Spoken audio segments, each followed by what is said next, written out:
Welcome back to a long expected podcast featuring Robin and me and my very, very wrinkled shirt, I just realized. It's okay.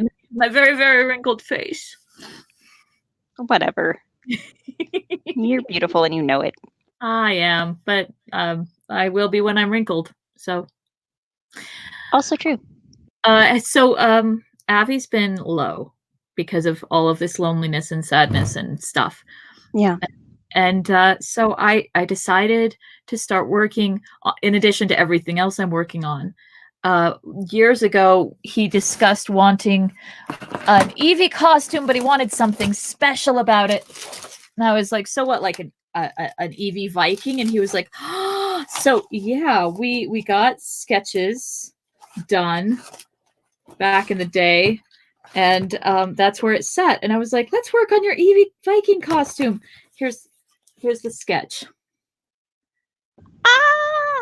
Pokeball shield and like Celtic knots everywhere, and he was over the moon. He's really excited. We'll put LEDs in the sword and everything. And I was like, we'll do it one item at a time, and that'll help make him happier, right? Yesterday, I gave him the options, and he said, let's make the tunic. I didn't have any fake leather, but I do have real leather. So we made him an honest to God leather tunic with red and white eyelets down the sides to mimic a Pokeball, with Celtic knots that we spray painted on there, and a fur collar to go around the back. And we finished it up, and he put it on, and he was like, eh.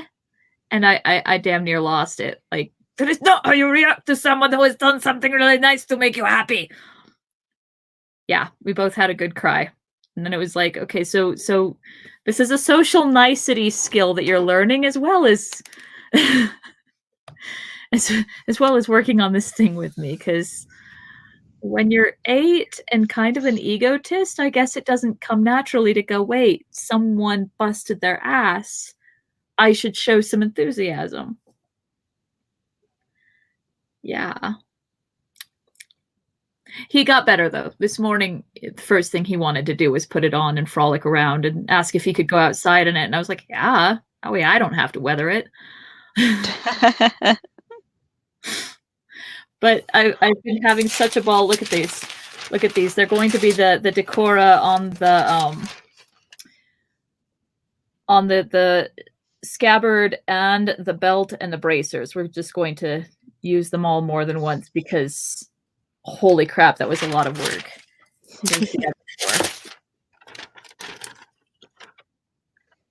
Very nice. Right? I was showing, my coworkers were talking about Pokemon the other day, and I showed them your Evolutions cake that you made. Oh, They yeah. were very impressed. Oh, but have they seen the chess set? Oh, they haven't. I should show them that. Right? We played chess on that the other day. Avi beat me. He was so happy. For the record, anyone watching, I intended to know nothing about Pokemon. When the older kids were into it, I avoided all of the knowledge, and then it snuck up on me. It was like a disease. Like, first I needed to make Sebastian a chess set, and he really loves Pikachu, so I thought, okay, what goes with Pikachu? So I had to learn all about the electric rodents. It's a beautiful set. I almost cut my finger off sculpting it.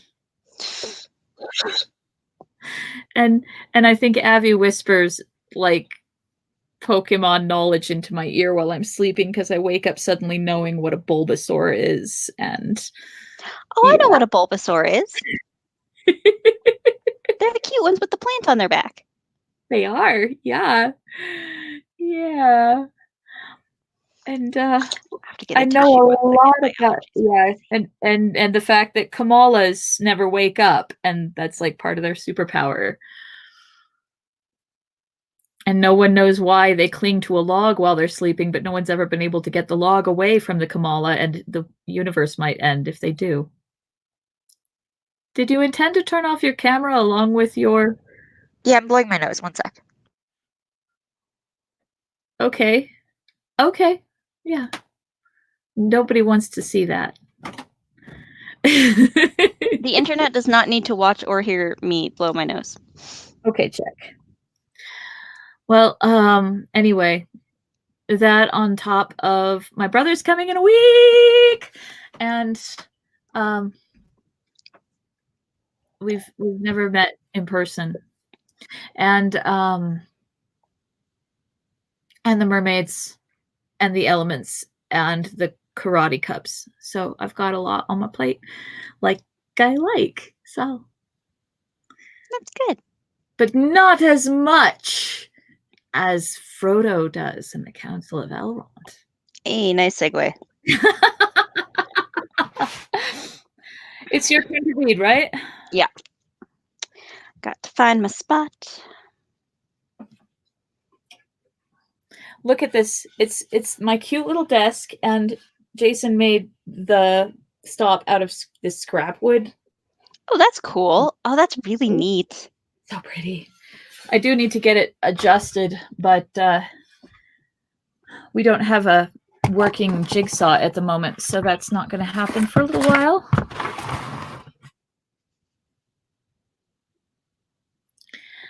I will mute while I move things, and then we'll be painting while you read.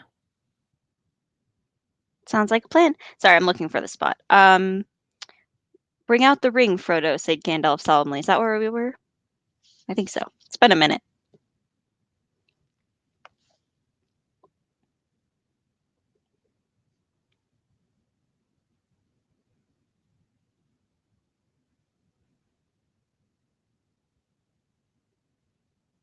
I'm pretty sure.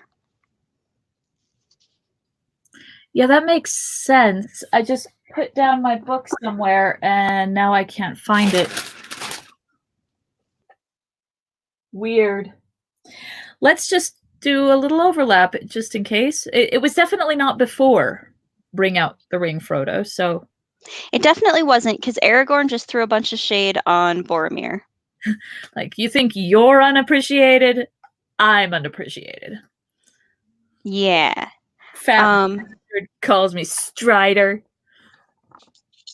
Yeah. Did I get that? Well, no, we didn't quite get to that. He was like, here's the sword that was broken, and everyone's like, whoa, what? Oh. Aragorn was like, I'm about to end this man's whole career.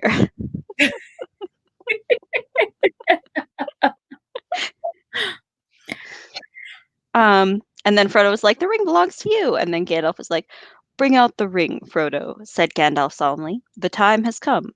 Hold it up, and then Boromir will understand the remainder of his riddle. There was a hush, and all turned their eyes on Frodo.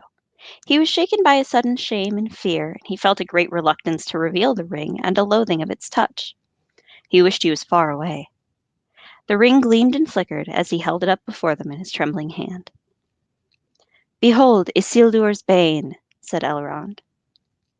Boromir's eyes glinted as he gazed at the golden thing. I have a sudden temptation to just give Boromir a southern accent. The halfling, he muttered. Is then the doom of Minas Tirith come at last? But why then should we seek a work? Well, first of all, I have a terrible southern accent. But it just me. Why then should we seek the sword that was broken? Okay, I'm not going to do that. It can be Coloradan. I don't mind Coloradan. Your Colorado accent is top notch. Thanks. I've worked really hard on it for many years. Well done. It sounds natural. It's as natural as my hair. Just Your kidding. what? It's much more natural than my hair. Oh, that's my thumb. Okay. Okay. But why then should we seek a broken sword? The words were not the doom of Minas Tirith, said Aragorn, but doom and great deeds are indeed at hand. For the sword that was broken is the sword of Elendil that broke beneath him when he fell. It has been treasured by his heirs when all other heirlooms were lost. For it was spoken of old among us that it should be made again when the ring, Isildur's bane, was found. Now you have seen the sword that you sought.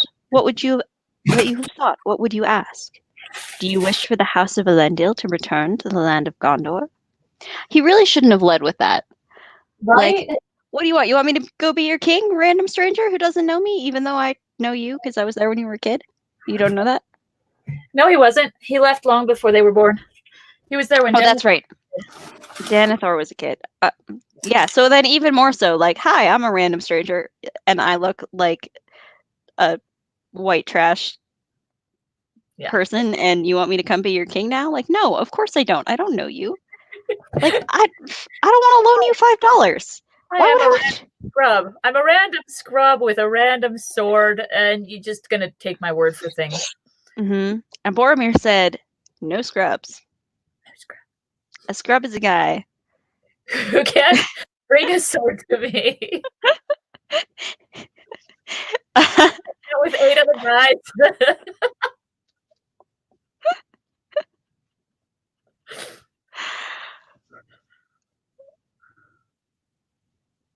I can't think of the next line. Hang on. And that horse you ride, trying to holler at me. There it is. No, I don't want your fealty. No, I don't want to give you mine. And no, I don't respect your kingship. Even if no, I don't want none of your line. Sorry, what were you going to say? Even if you're of Isildur's line, it doesn't scan, but it rhymes. I feel like I don't want none of your line works. It does. More scans a little bit more, but yeah. Anyway, so that's the Council of Elrond, everybody. There we go. I was not sent to beg any boon, but to seek only the meaning of a riddle, answered Boromir proudly. Yet we are hard pressed, and the sword of Elendil would be a help beyond our hope, if such a thing could indeed return out of the shadows of the past. He looked again at Aragorn. He looked again at Aragorn, and doubt was in his eyes. 1 second, I have to blow my nose again. My allergies are bad this morning. How dare you doubt him?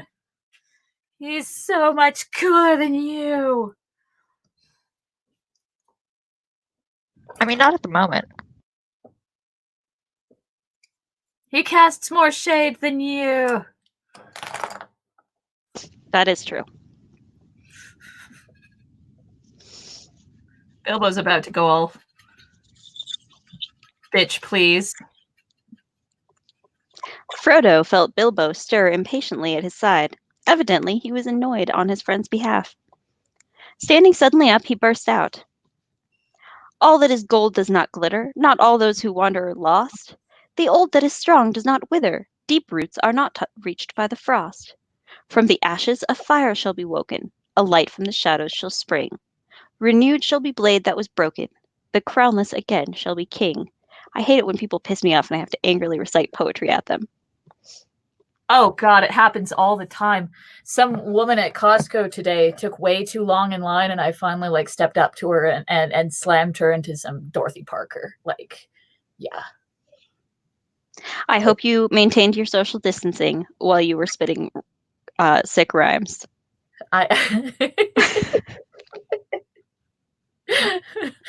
Sick nihilistic rhymes. And yes, from 6 feet away, I had to shout through my mask that I was wearing because I'm responsible.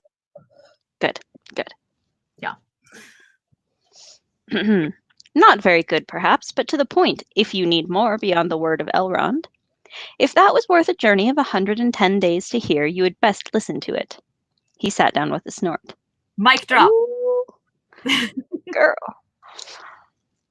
I made that up myself, he whispered to Frodo, for the Dunedain a long time ago when he first told me about himself. I almost wish that my adventures were not over and that I could go with him when his day comes. Aragorn smiled at him. Then he turned to Boromir again. For my part, I forgive your doubt, he said. Oh, such shade. Right? I forgive you. I forgive you. You didn't want me to, but I did. Little do I resemble the figures of Elendil and Isildur as they stand carven in their majesty in the halls of Denethor. I am but the heir of Isildur, not Isildur himself. I have had a hard life and a long.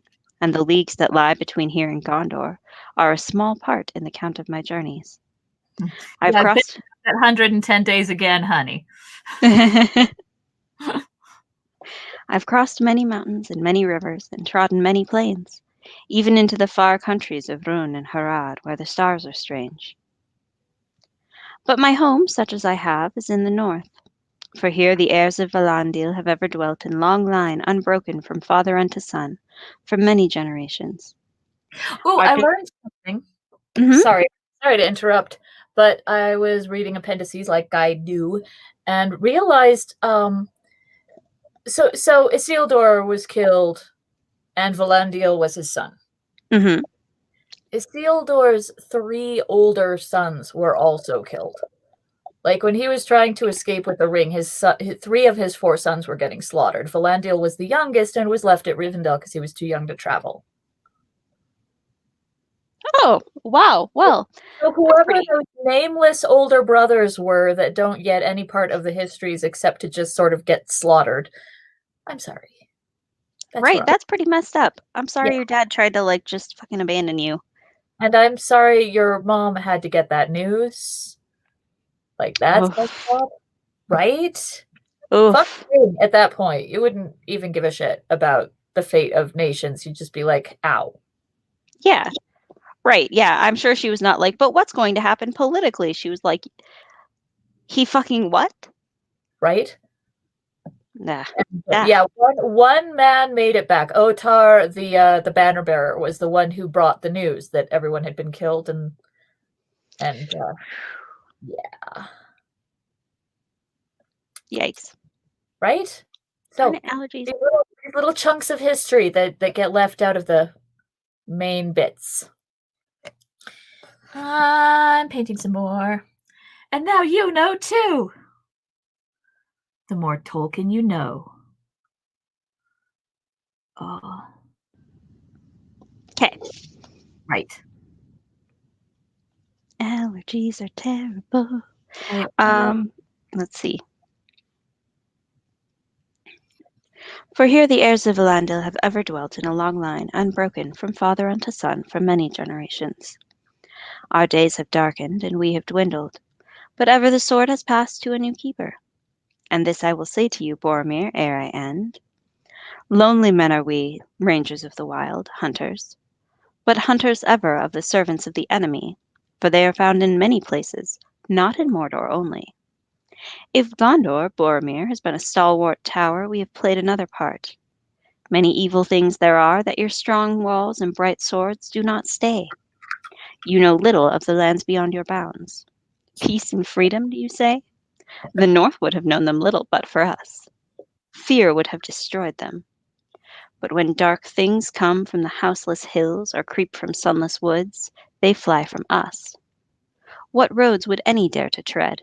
What safety would there be in the quiet lands or in the homes of simple men at night if the Dunedain were asleep or were all gone into the grave?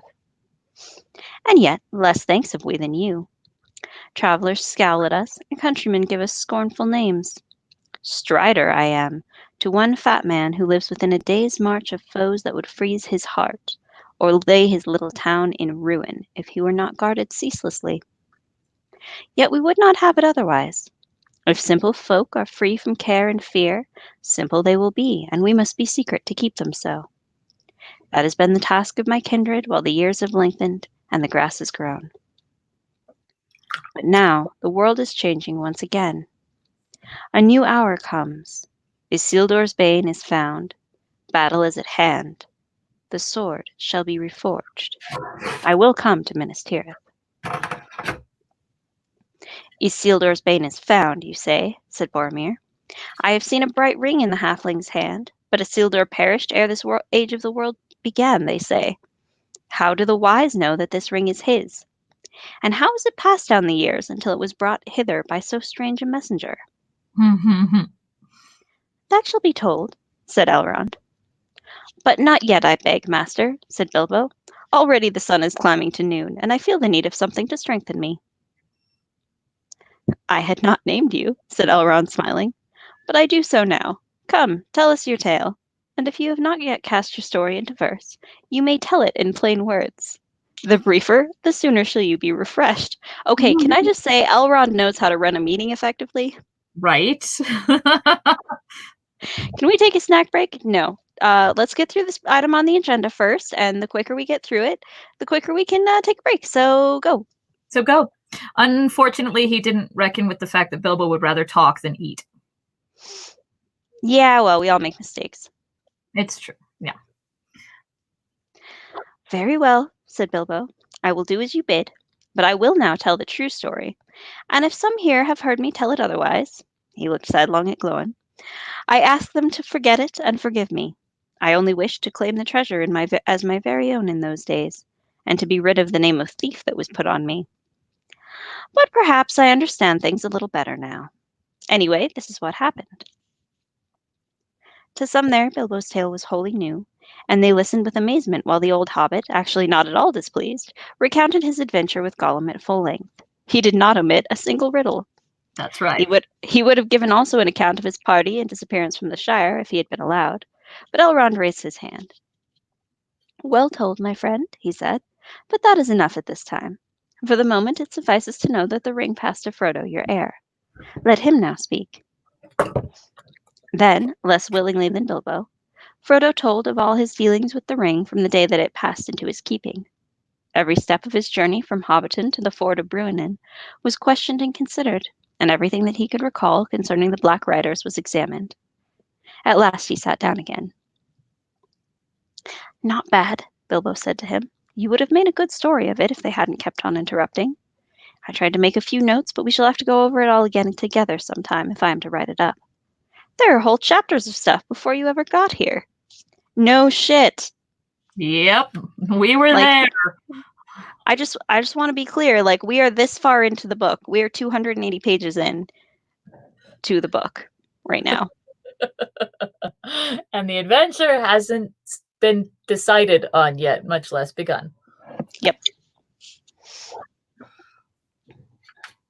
Yes, it made quite a long tale, answered Frodo, but the story still does not seem complete to me. I still want to know a good deal, especially about Gandalf.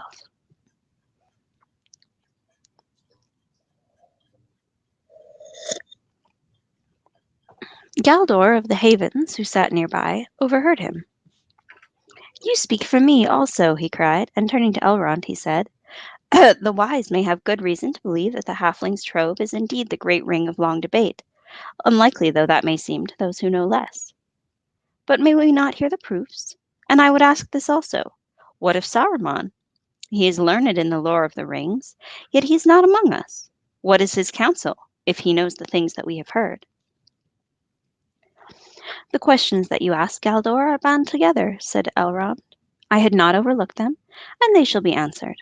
But these things it is the part of Gandalf to make clear, and I call upon him last, for it is a place of honor, and in all this matter he has been the chief. Yeah, okay. Has he? Has he really? He was the one who overlooked that the ring was in Hobbiton for 70 years, so... Right? I'm like, is that what we call being the chief on this matter? Yeah. The chief fuck-up. Right? The chief fuck-up who then went and trusted the wrong person and disappeared for the entire journey because he was... Well, we'll find out. We'll find out why. Some, Galdor, said Gandalf, would think the tidings of Glóin and the pursuit of Frodo proof enough that the halfling's trove is a thing of great worth to the enemy.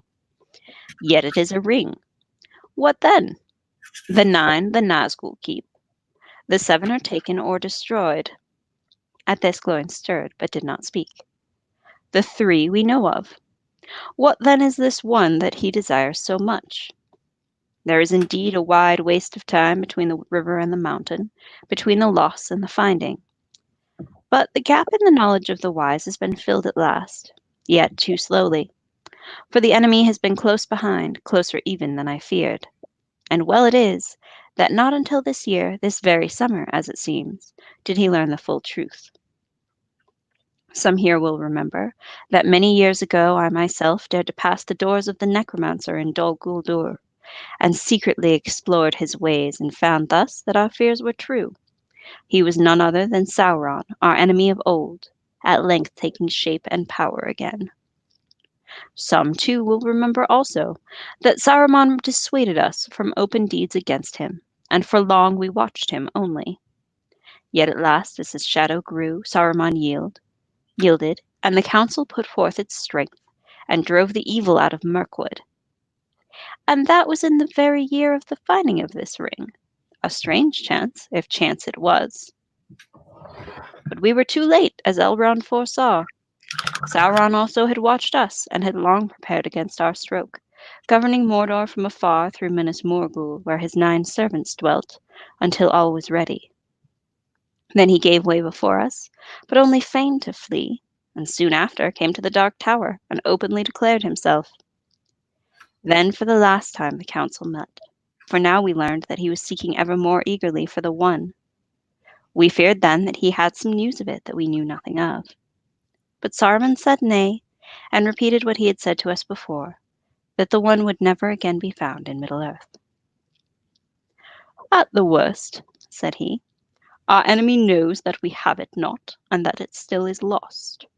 But what was lost may yet be found, he thinks.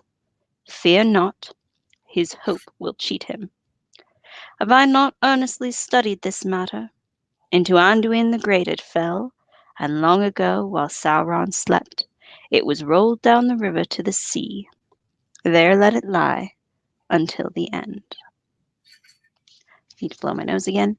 Also, how's my Christopher Lee impression? Awesome! Yay!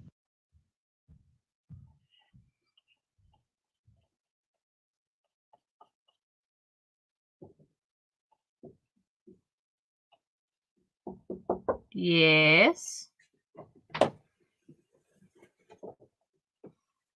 Blowing my nose. What's up, dude? Not much. Just may I go on to the roof with supervision, possibly? No, baby, not until you're 13.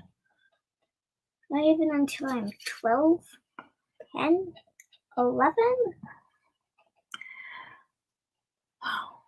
No, Why not? we'll discuss it later.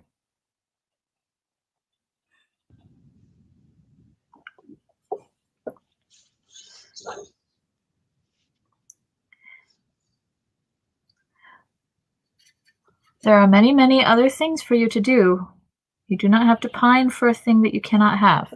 But I really want to. All right, then pine away.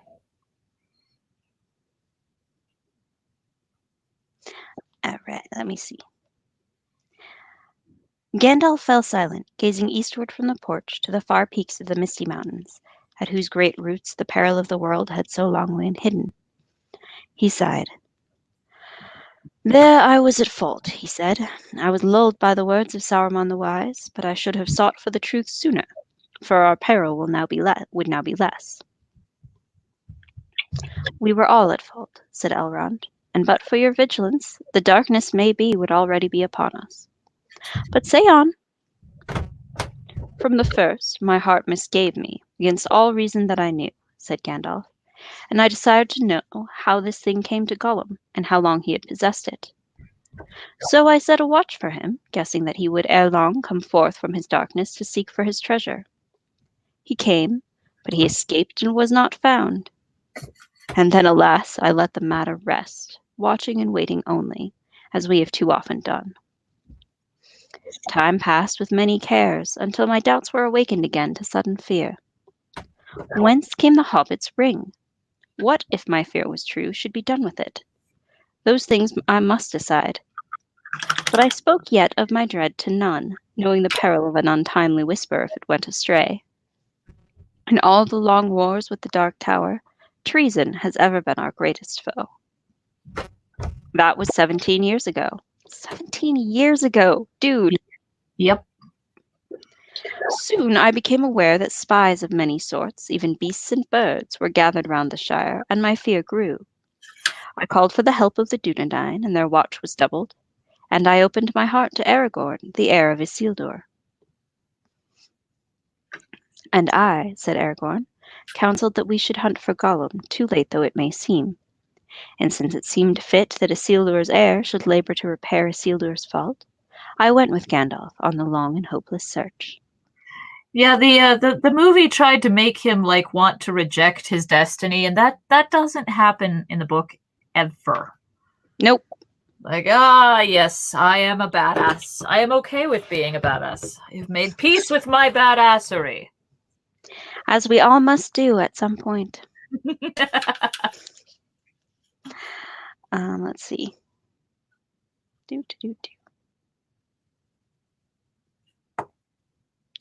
Then Gandalf told how they had explored the whole length of the Wilderland, down even to the mountains of Shadow and the fences of Mordor. There we had rumor of him, and we guessed that he dwelt there long in the dark hills. But we never found him, and at last I despaired. And then, in my despair, I thought again of a test that might make the finding of Gollum unneeded. The ring itself might tell if it were the one. The memory of words at the council came back to me, words of Saruman, half-heeded at the time. I heard them now clearly in my heart. The 9, the 7, and the 3, he said, had each their proper gem. Not so the one. It was round and unadorned, as it were one of the lesser rings, but its maker set marks upon it that the skilled, maybe, could still see and read. What those marks were he had not said. Who now would know? The maker, and Saruman? But great though his lore may be, it must have a source. What hand save Sauron's ever held this thing, ere it was lost? The hand of Isildur alone. With that thought I forsook the chase and passed swiftly to Gondor. In former days the members of my order had been well received there, but Saruman most of all. Often he had been for long the guest of the lords of the city. Less welcome did the Lord Denethor show me then than of old, and grudgingly he permitted me to search among his hoarded scrolls and books. If indeed you look only, as you say, for records of ancient days and the beginnings of the city, read on, he said. For to me, what was is less dark than what is to come, and that is my care. But unless you have more skill even than Saruman, who has studied here long, you will find naught that is not well known to me, who am master of the lore of this city. So said Denethor. And yet there lie in his hoards many records that few now can read, even of the lore masters, for their scripts and tongues have become dark to later men. And Boromir, there lies in Minas Tirith, still unread, I guess, by any save Saruman and myself since the kings failed, a scroll that Isildur made himself. For Isildur did not march away straight from the war in Mordor, as some have told the tale. Some in the north may be, Boromir broke in. All know in Gondor that he went first to Minas Anor and dwelt a while with his nephew Meneldir, instructing him, before he committed to him the rule of the South Kingdom. And that time he planted there the last sapling of the White Tree in memory of his brother. But in that time also he made this scroll, said Gandalf. And that is not remembered in Gondor, it would seem. For this scroll concerns the ring, and thus wrote Isildur therein. The great ring shall go now to be an heirloom of the North Kingdom, but records of it shall be left in Gondor, where also dwell the heirs of Elendil, lest a time come when the memory of these great matters shall grow dim. And after these words Isildur described the ring such as he found it. It was hot when I first took it, hot as a gleed. I don't know what a gleed is. Probably like a coal? Yeah. I'm gonna just I don't have my phone down here. Yeah. You check on what a gleed is. A live coal, an ember, or molten metallic bead, such that skids or slides across a cooler surface. Blah. Ouch. Right? And my hand was scorched, so that I doubt if ever again I shall be free of the pain of it. Yet even as I write it is cooled, and it seemeth to shrink, though it loseth neither its beauty nor its shape. Already the writing upon it, which at first was as clear as red flame, fadeth, and is now only barely to be read. It is fashioned in an elven script of Eregion, for they have no letters in Mordor for such subtle work, but the language is unknown to me. I deem it to be a tongue of the Black Land, since it is foul and uncouth. What evil it saith I do not know, but I trace here a copy of it, lest it fade beyond recall. The ring misseth, maybe, the heat of Sauron's hand, which was black and yet burned like fire, and so Gil-galad was destroyed. And maybe, were the gold made hot again, the writing would be refreshed. But for my part, I will risk no hurt to this thing, of all the works of Sauron, the only fair. It is precious to me, though I buy it with great pain.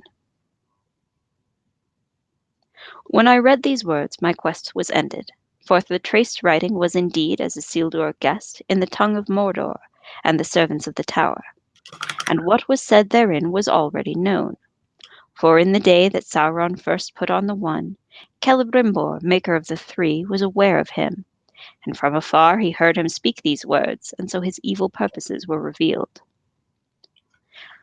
At once I took my leave of Denethor, but even as I went northwards, messages came to me out of Lorien that Aragorn had passed that way, and that he had found the creature called Gollum. Therefore I went first to meet him and hear his tale. Into what deadly perils he had gone alone, I dared not guess. There is little need to tell of them, said Aragorn. Don't worry about it. Deadly peril's my thing. Deadly peril, yeah. I eat deadly peril for breakfast. If a man must needs walk inside of the Black Gate or tread the deadly flowers of Morgul Vale, then perils he will have. I, too, despaired at last and began my homeward journey.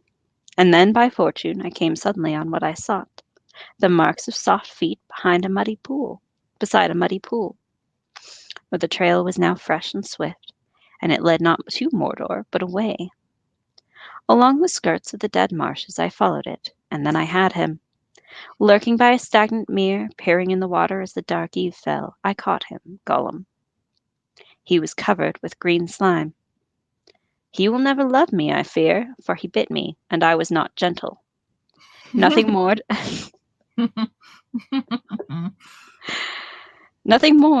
did I ever get from his mouth than the marks of his teeth.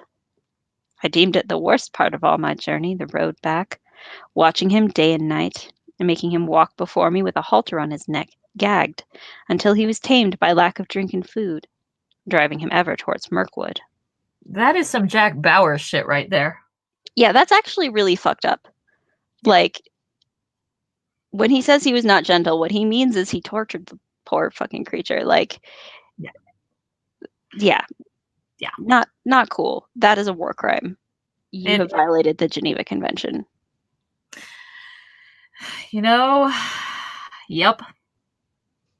Also, dodge quicker and people won't bite you, Aragorn. Like, don't blame him for that. I don't know. Smeagol's really fast.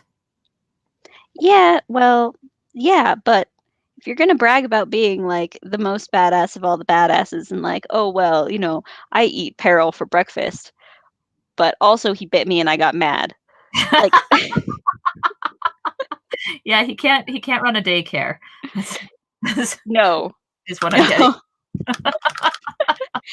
No, Strider's little Ranger's daycare is not gonna get off the ground. No. Little Ranger's daycare. So how did Tommy do? Well, he bit me and I was not gentle. But it's okay, he's been tamed by lack of food and drink. Oh my god! Anyway, I brought him there at last and gave him to the elves, for we had agreed that this should be done. And I was glad to be rid of his company, for he stank.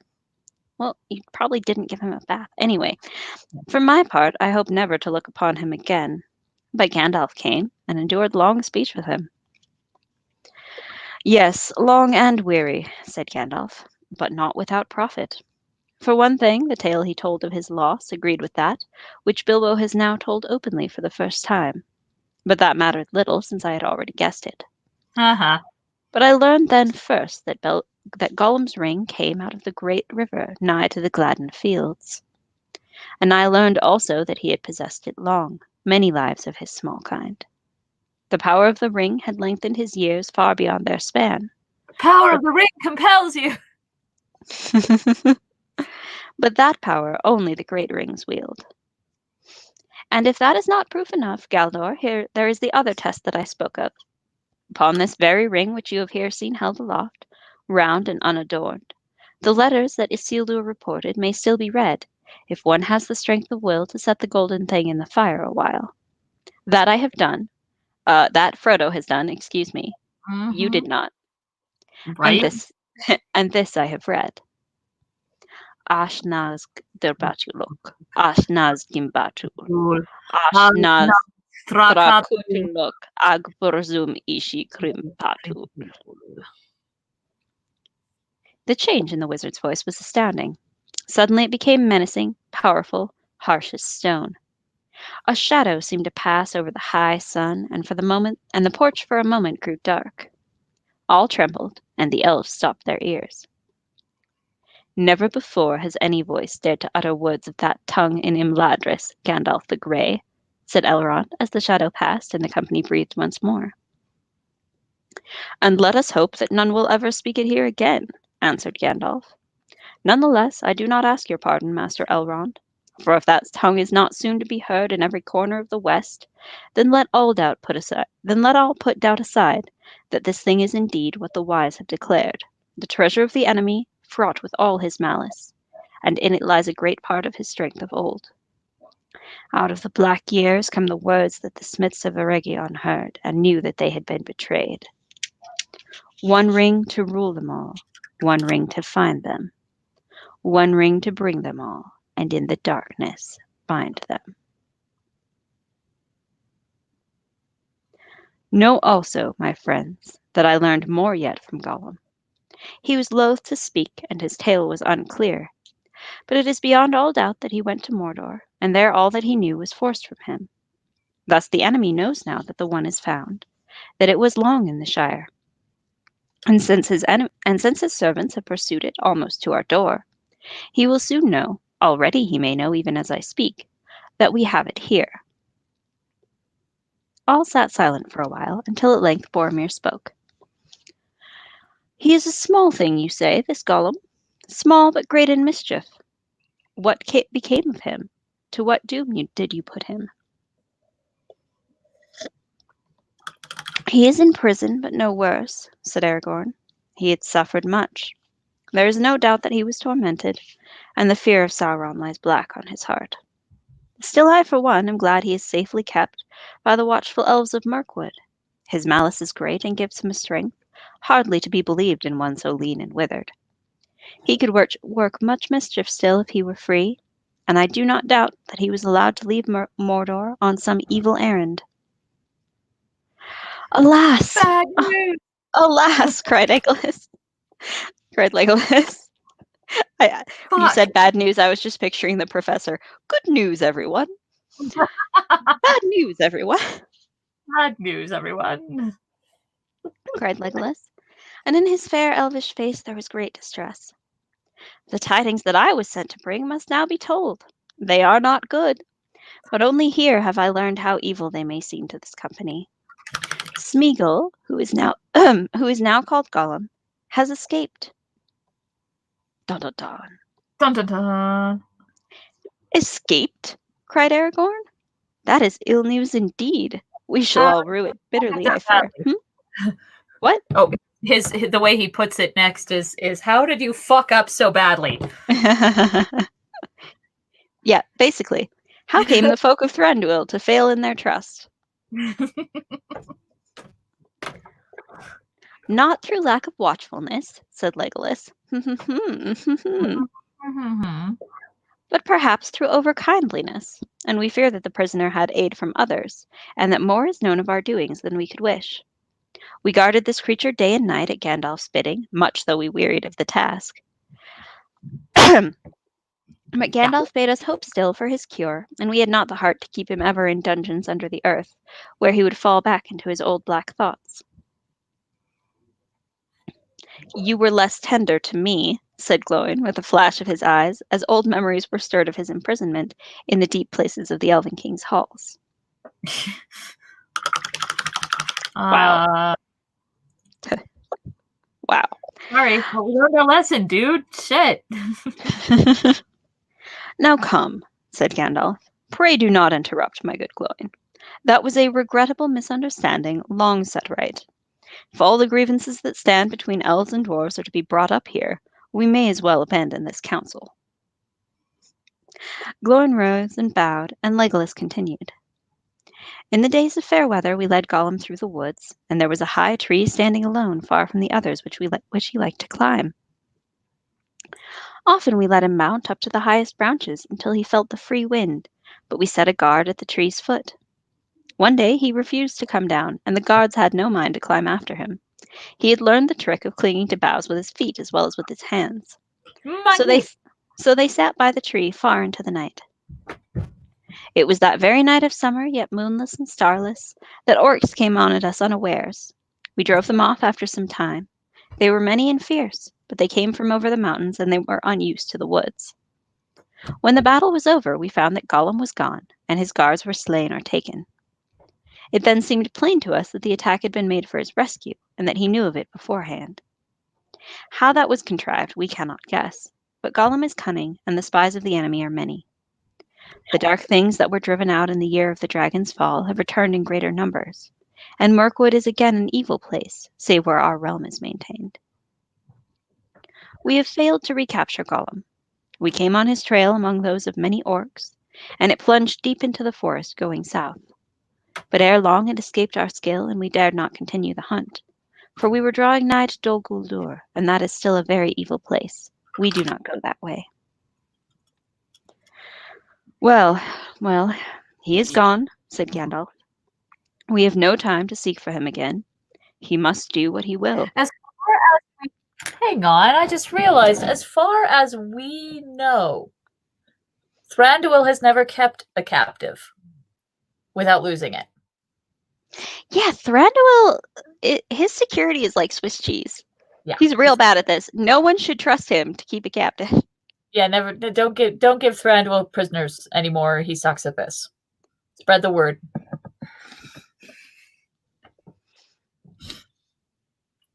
But he may play a part yet that neither he nor Sauron have foreseen. And now I will answer Galdor's other questions. What of Saruman? What are his counsels to us in this need? Die. This tale I must tell in full, for only Elrond has heard it yet, and that in brief. But it will bear on all that we must resolve. It is the last chapter in the Tale of the Ring, so far as it has yet gone. At the end of June, I was in the Shire, but a cloud of anxiety was on my mind, bro same. Mm-hmm. And I rode to the southern borders of the little land, for I had a foreboding of some danger, still hidden from me, but drawing near. There messages reached me telling me of war and defeat in Gondor, and when I heard of the Black Shadow, a chill smote my heart. But I found nothing save a few fugitives from the south. Yet it seemed to me that on them sat a fear of which they would not speak. I turned then east and north, and journeyed along the Greenway, and not far from Bree I came upon a traveller sitting on a bank beside the road with his grazing horse beside him. It was Radagast the Brown, who at one time dwelt at Roscobo, near the borders of Mirkwood. He is one of my order, but I had not seen him for many a year. Gandalf, he cried, I was seeking you, but I am a stranger in these parts. All I knew was that you might be found in a wild region with the uncouth name of Shire. Joke's on him, it's the least wild region that exists anywhere in Middle-earth. Right? Your information was correct, I said, but do not put it that way if you meet any of the inhabitants. You are near the borders of the Shire now. And what do you want with me? It must be pressing. You were never a traveler unless driven by great need.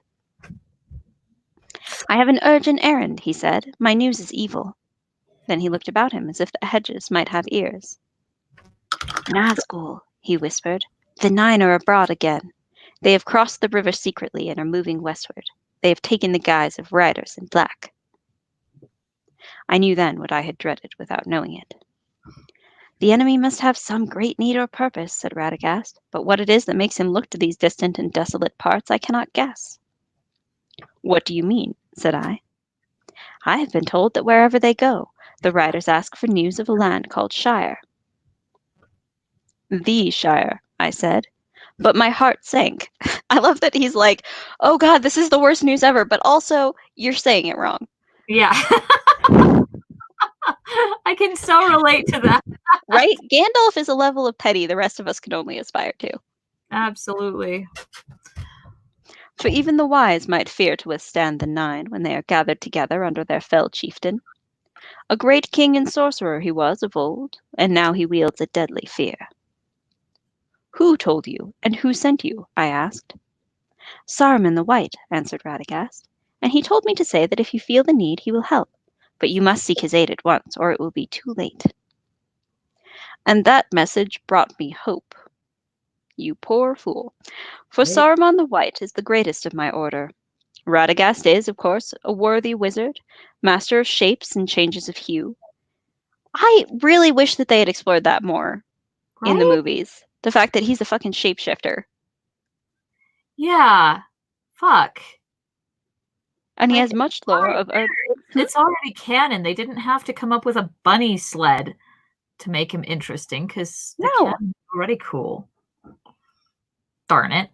Right? Yeah. Instead of having a bunny sled, which, to be fair, I didn't hate that scene because I thought it was funny, but Yeah, it was funny.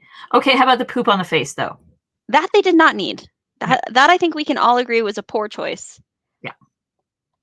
And, like, they could have just had him, like, they could have hired, like, 5 different actors for him, and every time he came on the scene, he would be different, but wearing the same clothes. That would have been so great. Like, as a running gag. Or, like, when he gets scared, he, like, spontaneously shapeshifts. That would have been a great running gag.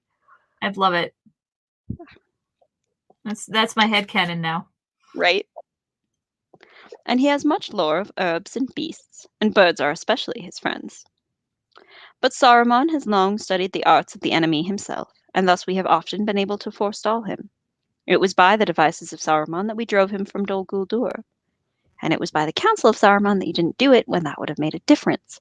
FYI. Yeah, I think he figured that out eventually. Yeah.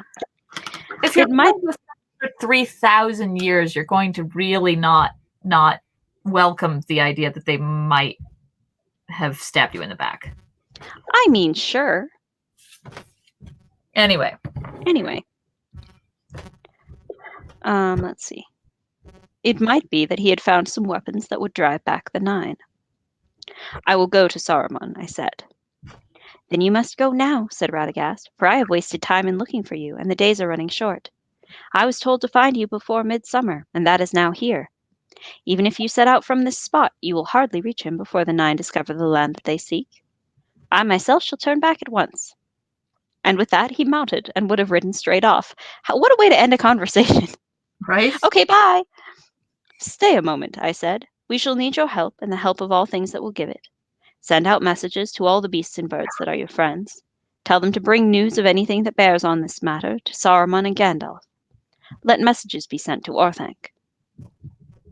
I will do that, he said, and rode off as if the nine were after him. All right, it is 12:58, so that we're going to pause there for the time. Oh, woofda. Oofda. I didn't bring down my photo reference, so I am just working on my details that I'm certain about. I might get one mermaid done during Mermay. Hey, that's not nothing. There's a lot on my plate. Indeed. Well, I'm going to go eat breakfast because I've not done that yet. For context, for those who may be watching, I work the night shift, so this is my morning. Yeah. And it was a pleasure to spend your morning with you. It was a pleasure to spend it with you too. I need lunch, so that's fair. I will see you 2 days? Mondays I cannot do. Right. Tuesday. So Tuesday. See you on Tuesday. See you on Tuesday. Love you. Love you too, cuidado. Yamas.